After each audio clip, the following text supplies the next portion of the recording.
కొట్లవల్లేరు engineering కాలేజీలో జరిగిన ఘటన వందల మంది ఆడపిల్లల ఆత్మ గౌరవాన్ని రక్షణని ప్రమాదంలోకి నెట్టేసింది. ఈ ఘటన మీద కూటమి ప్రభుత్వం సిగ్గుతో తలదించుకోకపోగా ఇంకా అక్కడ ఏమి జరగలేదని జిల్లా ఎస్పీ గారితో ప్రకటన చేయిస్తా ఉన్నారంటే ఆడపిల్లల ఆత్మ గౌరవం అంటే మీకు లెక్కలేదని, ఆడపిల్లల రక్షణ మీద మీకు బాధ్యత లేదని మీ యొక్క బాధ్యత రాహిత్యమైనటువంటి ప్రకటన చాలా స్పష్టంగా తెలియజేస్తూ ఉంది. వందల మంది విద్యార్థులు నేటి నుంచి పెద్ద ఎత్తున ధర్నాలు చేస్తూ ఉంటే, నిరసన తెలియజేస్తూ ఉంటే ఏమీ జరగలేదని జిల్లా ఎస్పీ గారితో మీరు ప్రకటన జారీ చేయించారంటే ఇది ఎంత దుర్మార్గం. అంటే సామాన్య విద్యార్థులు అయితే మీ దృష్టిలో వాళ్ళ మీద బాధ్యత ఉండదా? సామాన్య విద్యార్థులు పోరాటం చేస్తే మీరు పట్టించుకోరా? సెలబ్రిటీ మహిళ హనీ ట్రాప్ చేస్తే కాదాంబరి కాత్యాయని మీద ఉన్న ప్రేమలో 1% కూడా మీకు వందల మంది విద్యార్థుల యొక్క ఆవేదన మీద లేదా? కాదాంబరి కాత్యాయని మీద మీకు అంత ప్రేమ ఏంటి?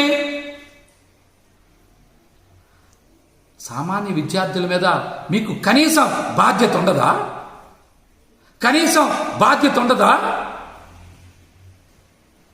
అన్యాయం ఎవరికి జరిగినా ఒకేలా స్పందించాలి. కాత్యాయని గారికి అన్యాయం జరిగితే విచారణ చేయండి. కానీ వందల మంది విద్యార్థులకు అన్యాయం జరిగితే స్పందించే తీరిదా?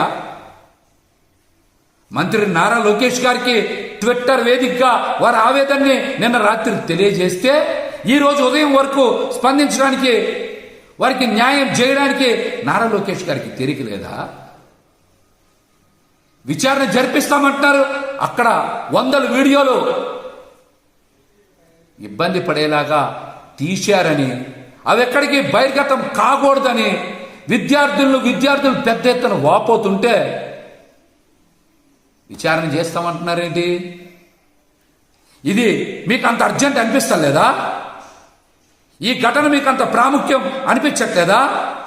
కాదాంబరి కాత్యాయని ఘటనే మీకు అంత ఇంపార్టెంటా?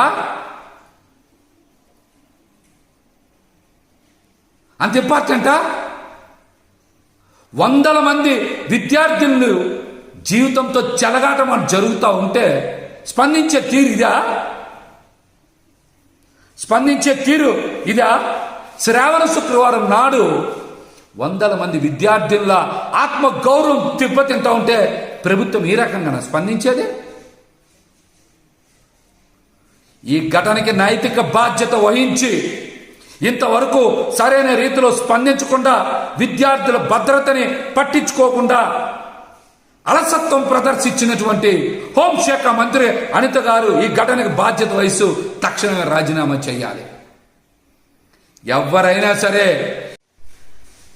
అదేవిధంగా పవన్ కళ్యాణ్ గారు కూడా అనేక సందర్భాల్లో ఎన్నికల ముందు మాట్లాడారు. ఆడపిల్లల వైపు కన్నెత్తి చూడాలంటే భయపడాలి ప్రభుత్వం వచ్చాక అన్నారు. ఈ రోజున మీరు చూస్తూ ఉన్నారు, కూటమి ప్రభుత్వం వచ్చాక ఆడపిల్లల మీద ఎన్ని అగాత్యాలు జరిగాయో, ఎన్ని అత్యాచారాలు జరిగాయో. మతి స్థిమితం లేని ఆడపిల్లలను కూడా ఈ ప్రభుత్వంలో మరి కామాంధులు వదలటం లేదంటే వాళ్ళకి చట్టం మీద కాదు, ఈ ప్రభుత్వం ఏమీ చెయ్యదనేటువంటి ధైర్యం వచ్చేసింది. మీరు శిక్షించరనేటువంటి నమ్మకం వచ్చేసింది. అందుకనే ఇష్టానుసారం ఆడపిల్లల మీద అఘాయిత్యాలు, అత్యాచారాలు చేస్తూ ఉన్నారు. పిఠాపురంలో శ్రావణ శుక్రవారం నాడు అక్కడ పసుపు కుంకం చేరిచ్చారు కదా పవన్ కళ్యాణ్ గారు. మరి గుట్టవల్లేరు ఘటన మీద మీరు ఎందుకు స్పందించలా? ఆడపిల్లలకు అండగా నిలబడరా మీరు? ఇష్టానుసారం అఘాయిత్యాలు చేసిన ఇట్లాంటి సీక్రెట్ కెమెరాలు పెట్టి ఆడపిల్లల ఆత్మ గౌరవాన్ని మరి రోడ్డు మీదకి తెచ్చేదాకా వాళ్ళు ప్రవర్తిస్తూ ఉంటే మీరు స్పందించరా? దీనికి కూడా మీరు స్పందించాలి, బాధ్యత వహించాలి. పదవి తీసుకొని మీరు అధికారాన్ని అనుభవించడం కాదు, బాధ్యతగా మీరు ఆడపిల్లలకి అండగా నిలబడకపోతే మిమ్మల్ని ఖచ్చితంగా ఈ రాష్ట్రంలో మహిళలందరూ కూడా బహిష్కరిస్తారని కూడా ఈ సందర్భంగా తెలియజేస్తున్నా. ముఖ్యంగా గుడ్లవల్లేరు జరిగినటువంటి ఘటన మీద రాష్ట్రంలో ఉండేటువంటి తల్లిదండ్రులు, మహిళలందరూ కూడా ఒక్కసారి బలంగా గొంతుకు వినిపించాలి. ఈ ప్రభుత్వం కళ్ళు తెరిచేలాగా మీరు నిరసన తెలియజేయాలి.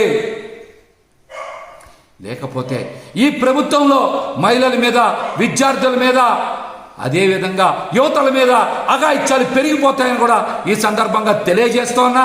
అదేవిధంగా జగన్మోహన్ రెడ్డి గారు కూడా మరి మహిళల రక్షణ కోసం దిశ చట్టం తెచ్చారు. దిశ పోలీస్ స్టేషన్ని ఏర్పాటు చేశారు. మీరేం చేశారు? మహిళల భద్రతని, ఆడపిల్లల భద్రతని గాలికి వదిలేసి జగన్మోహన్ రెడ్డి గారు తీసుకొచ్చినటువంటి దిశ పోలీస్ స్టేషన్ల పేరు మార్చి మహిళా పోలీస్ స్టేషన్లని పెడతా ఉన్నారు. ఇంతకన్నా మీరు చేసేది ఏమైనా ఉందా? పేరు మారిస్తే మీకు పేరు వస్తుంది అనుకుంటే అది పొరపాటు అవుతుంది. జగన్మోహన్ రెడ్డి గారు లాగా మీరు కూడా మహిళల రక్షణ కోసం కట్టుదిట్టమైనటువంటి ఏర్పాట్లు చేయాలి. దిశ చట్టాన్ని కొనసాగించాలి. దిశ పోలీస్ స్టేషన్లని కొనసాగించాలి. అంతేగాని ఆడపిల్లల మీద అఘాయిత్యం చేసినటువంటి వాళ్ళ మీద ఎటువంటి చర్యలు తీసుకోకపోతే ఇటువంటి ఘటనలే జరుగుతాయి.